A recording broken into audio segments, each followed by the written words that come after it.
لیلۃ القدر کی فضیلت اور اس کے مسائل۔ لیلۃ القدر میں عبادت گزشتہ گناہوں کی مغفرت کا باعث ہے۔ عن ابی ہریرہ ان رسول اللہ صلی اللہ علیہ وسلم قال من قام لیلۃ القدر ایمانا واحتسابا غفر له ما تقدم من ذنبه متفق علیہ۔ حضرت ابو ہریرہ بات ہے کہ نبی اکرم صلی اللہ علیہ وسلم نے فرمایا، جس نے لیلۃ القدر میں ایمان کے ساتھ ثواب کی نیت سے قیام کیا، یہ جو قیام کا لفظ ہے یہ قابل غور ہے، اس کے گزشتہ گناہ معاف کر دیے جاتے ہیں۔ تو آخری راتوں کی بہترین عبادت طویل نمازیں ہیں، لمبا قیام ہے۔ اسے بخاری اور مسلم نے روایت کیا ہے۔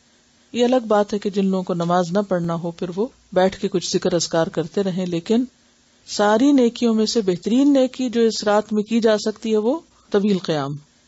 لیلۃ القدر کی سعادت سے محروم رہنے والا بہت ہی بد نصیب ہے۔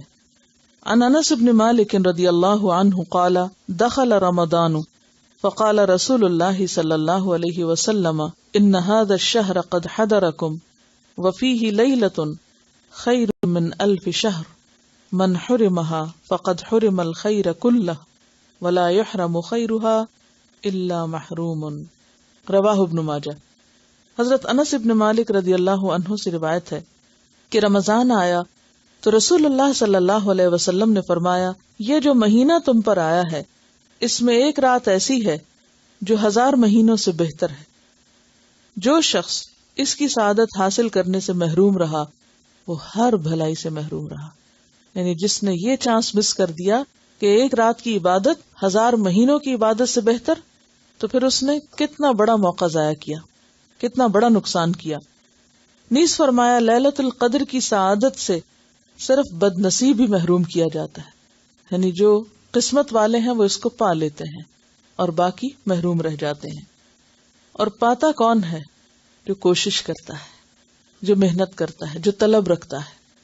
لیلۃ القدر رمضان کے آخری عشرے کی طاق راتوں میں تلاش کرنی چاہیے۔ عن عائشہ رضی اللہ عنہا ان رسول اللہ صلی اللہ علیہ وسلم قال تحروا لیلۃ القدر فی الوتر من العشر الاواخر من رمضان، رواہ البخاری۔ حضرت عائشہ رضی اللہ عنہا سے روایت ہے کہ رسول اللہ صلی اللہ علیہ وسلم نے فرمایا، رمضان کے آخری عشرے کی طاق راتوں میں لیلۃ القدر کی تلاش کرو۔ اسے بخاری نے روایت کیا ہے۔ تو اس سے کیا پتہ چلتا ہے کہ خاص طور پر طاق راتوں میں اہتمام کے ساتھ عبادت ہونی چاہیے اور صرف 27ویں پر ہی اکتفا نہیں کرنا چاہیے۔ رمضان کے آخری عشرے میں بہت زیادہ عبادت کرنی چاہیے۔ رمضان کے آخری عشرے میں اپنے اہل و عیال کو عبادت کے لیے خصوصی ترغیب دلانا مسنون ہے، یعنی صرف خود نہیں، بچوں کو، گھر والوں کو، اوروں کو بھی اس کی طرف توجہ دلائیں، جیسے میں آپ کو توجہ دلا رہی ہوں۔ عن عائشہ رضی اللہ عنہا قالت کان النبی صلی اللہ علیہ وسلم یجتہد فی العشر الاواخر ما لا یجتہد فی غیرہ، رواہ ابن ماجہ۔ حضرت عائشہ رضی اللہ عنہا فرماتی ہیں کہ رمضان کے آخری عشرے میں نبی اکرم صلی اللہ علیہ وسلم باقی دنوں کی نسبت عبادت میں زیادہ کوشش فرماتے۔ اگر لفظی ترجمہ دیکھیں تو زیادہ فورسفل ہے۔ یجتہد، آپ کوشش کرتے، محنت کرتے، فی العشر الاواخر، آخری عشرے میں، ما لا، جو نہیں، یجتہد، وہ کوشش کرتے تھے، فی غیرہ، اس کے سوا کسی اور میں۔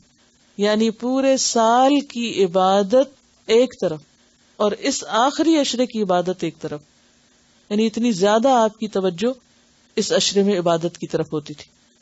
عن عائشہ رضی اللہ عنہا قالت کان رسول اللہ صلی اللہ علیہ وسلم اذا دخل العشر شد مئزرہ واحیا لیلہ وایقظ اہلہ، متفق علیہ۔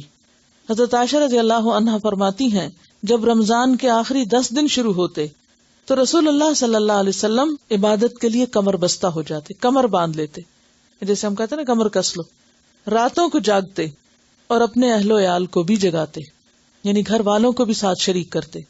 اسے بخاری اور مسلم نے روایت کیا ہے۔ آخری عشرے کی تمام راتوں میں جاگنے کی فرصت نہ پانے والوں کے لیے لیلۃ القدر کا بھرپور ثواب حاصل کرنے کے لیے 2 اہم احادیث، یعنی اگر کسی میں اتنی ہمت نہ ہو یا ایسی مصروفیت اور مجبوری ہو کہ پورا آخری عشرہ اعتکاف نہیں کر سکتے یا خاص عبادت نہیں کر سکتے، تو پھر وہ کیا کریں۔ عن ابی ذر رضی اللہ عنہ قال قال رسول اللہ صلی اللہ علیہ وسلم انه من قام مع الامام حتى ينصرف كتب له قیام لیلۃ رواہ الترمذی۔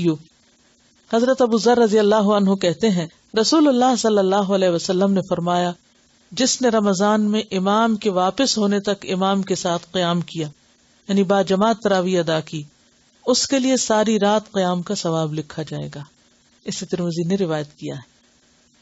عن عثمان بن عفان رضی اللہ عنہ قال سمعت رسول اللہ صلی اللہ علیہ وسلم یقول من صلی العشاء فی جماعت فکأنما قام نصف اللیل ومن صلی الصبح فی جماعت فکأنما صلی اللیل کلہ، رواہ مسلم۔ حضرت عثمان بن عفان رضی اللہ عنہ کہتے ہیں میں نے رسول اللہ صلی اللہ علیہ وسلم کو فرماتے ہوئے سنا جس نے عشاء کی نماز با جماعت ادا کی اس نے گویا نصف رات قیام کیا، اور جس نے نماز عشاء با جماعت ادا کرنے کے بعد صبح کی نماز با جماعت ادا کی اس نے گویا ساری رات قیام کیا۔ اسے مسلم نے روایت کیا۔ رمضان المبارک میں رسول اللہ صلی اللہ علیہ وسلم کثرت سے تلاوت قرآن اور انفاق فی سبیل اللہ فرمایا کرتے تھے۔ یعنی نماز کے بعد دو مزید نیکی کے کام کیا ہیں؟ قرآن کا کثرت سے پڑھنا، اور تلاوت کا معنی آپ سمجھتے ہیں اچھی طرح، اور انفاق فی سبیل اللہ کرنا، یعنی تلاوت سے مراد صرف ختم پہ ختم کرتے جانا نہیں بلکہ سمجھ سمجھ کے پڑھنا بھی۔ عن ابن عباس رضی اللہ عنہما قال كان النبي صلی اللہ علیہ وسلم اجود الناس بالخير وكان اجود ما يكون في رمضان حين يلقاه جبريل وكان جبريل عليه السلام يلقاه كل ليلة في رمضان حتى ينسلخ يعرض عليه النبي صلى الله عليه وسلم القرآن فإذا لقيه جبريل عليه السلام كان أجود بالخير من الريح المرسلة متفق عليه۔ حضرت عبداللہ بن عباس رضی اللہ عنہما فرماتے ہیں رسول اللہ صلی اللہ علیہ وسلم لوگوں کے ساتھ بھلائی کرنے میں بہت سخی تھے، لیکن رمضان میں جب حضرت جبریل علیہ السلام آپ سے ملتے تو آپ اور بھی زیادہ سخی ہو جاتے، یعنی عام دنوں کی نسبت زیادہ سخاوت ہوتی تھی آپ کی۔ رمضان میں حضرت جبریل ہر رات آپ سے ملا کرتے اور نبی اکرم صلی اللہ علیہ وسلم رمضان گزرنے تک انہیں قرآن مجید سناتے۔ اس سے کیا پتہ چلتا ہے؟ سیکھنے سکھانے کا عمل بند نہیں کر دینا چاہیے۔ ایک پورے سپارے کا ترجمہ بیٹھ کے آپ دہرا لیں، کسی کو سنا دیں، کچھ کر لیں، اس سے کیا ہوگا؟ سبق بھی پکا ہو جائے گا اور یہ سنت بھی پوری ہو جائے گی کہ آپ صلی اللہ علیہ وسلم ہر رات جبریل سے ملاقات کرتے اور رمضان گزرنے تک انہیں قرآن مجید سناتے تھے، کیونکہ پڑھنا پڑھانا جو ہے افضل ترین عبادت ہے، یہ کبھی نہ بھولے آپ کو۔ جب جبریل علیہ السلام آپ سے ملتے تو آپ کی سخاوت تیز ہواؤں سے بھی زیادہ بڑھ جاتی، تیز آندھی جب چلتی ہے تو ہر چیز اس کی زد میں آ جاتی ہے، تو اسی طرح آپ کی سخاوت ایسی ہوتی کہ جس سے سارے فائدہ اٹھاتے۔ اسے بخاری اور مسلم نے روایت کیا ہے۔ لیلۃ القدر میں یہ دعا پڑھنا مسنون ہے، یعنی خاص طور پر ہر رات نمازوں کے درمیانی وقفے میں اٹھتے بیٹھتے کثرت سے یہ دعا پڑھیں۔ عن عائشہ رضی اللہ عنہا قالت قلت یا رسول اللہ صلی اللہ علیہ وسلم ارأیت ان علمت ای لیلۃ لیلۃ القدر ما اقول فیہا قال قولی اللہم انک عفو تحب العفو فاعف عنی، رواہ الترمذی۔ حضرت عائشہ رضی اللہ عنہا سے روایت ہے میں نے پوچھا یا رسول اللہ صلی اللہ علیہ وسلم اگر میں شب قدر پالوں تو کون سی دعا پڑھوں؟ نبی اکرم صلی اللہ علیہ وسلم نے فرمایا کہو یا اللہ تو معاف فرمانے والا ہے، معاف کرنا پسند کرتا ہے، لہٰذا مجھے معاف فرما۔ اسے ترمذی نے روایت کیا ہے۔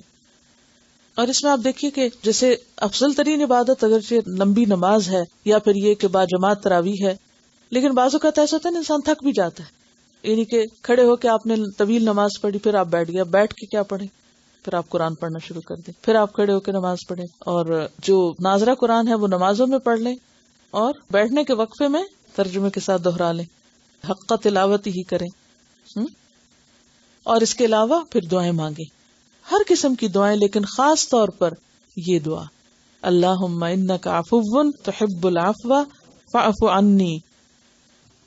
السلام علیکم ورحمۃ اللہ وبرکاتہ۔